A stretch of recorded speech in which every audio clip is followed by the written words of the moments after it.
Hi guys, today we talk about how to turn on sync phone contacts on your AllTrails app. We're going to figure out the solution on how you can do that in your app. So all you have to do, you just go down, you click here on profile down here. So then you come to this list here on your profile.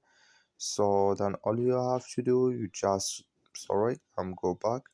So you go up, you click here when it's going to take you to your profile, you click here in this sign settings here in app. So then you come to this list, and all you have to do, you just go down here, you click here on contacts here. So then you come to this list, you come here to sync phone contacts, click in this sign, and like so then you just click here on hello, and so then you click on it again, then it's going to turn on video like you see now when this color show for us on your AllTrails app.